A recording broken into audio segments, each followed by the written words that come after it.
Sebo Bob Wine. Kwagaliza olunaku lumu ofuge eggwanga. Ne bw'onooba ogenda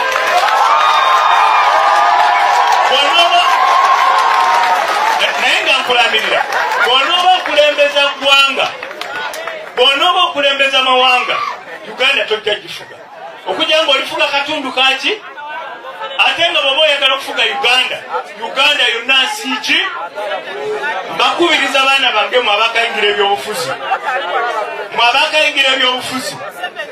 abakayingira ebyobufuzi mujje ekigambo mawanga ku mimwa gyammwe.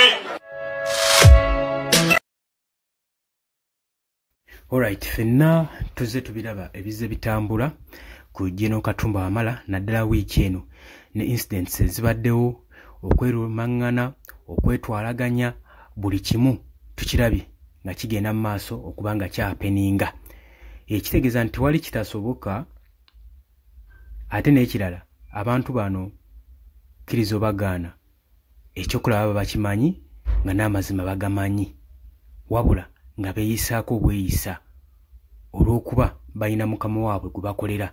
Nenze wano wengena maaso n'okutegeeza bannayuganda naddala mu abakulembeze mumanye nti muyingira obukulembeze ne Bayibuli mugikwata nga kwegamba ne mulayira kuweereza bantu so si muntu ekyo mukyerabira. Simanyi waaki amabaasa gabeerabiza ekintu ekyo. Ku lunaku luli olw'obajajinga ebintu bijja kubeera biralamuko muyino kitegeeramu naye nga muli ku Yugi Updates TV sinzo bango otuwuliriza webale kwekumira ku mayengo gano.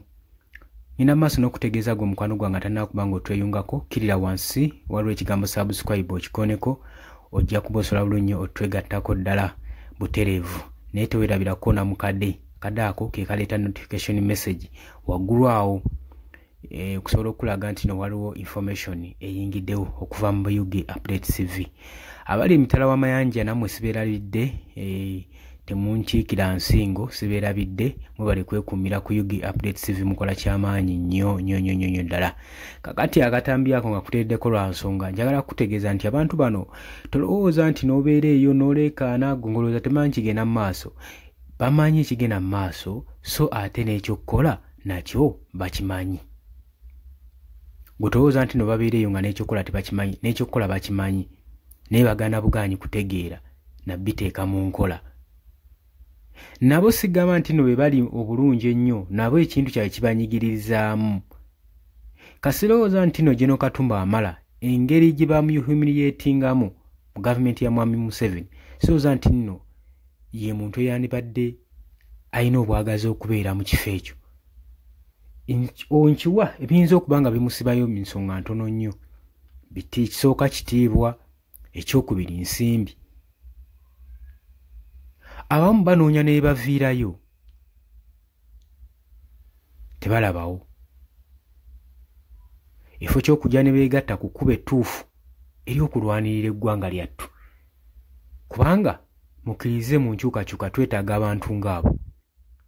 Era y'ensonga lwaki olaba bamusimbyeko nnyo amaaso emuhoozi by'olaba agenda mu maaso n'omwataakinga. It's not a mistake, si mistake.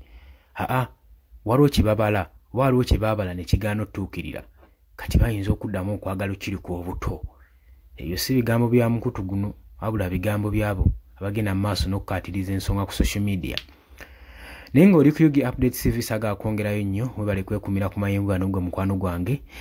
Mbagaliza ekiro kirungi mweraba mbadde bawuliza balungi.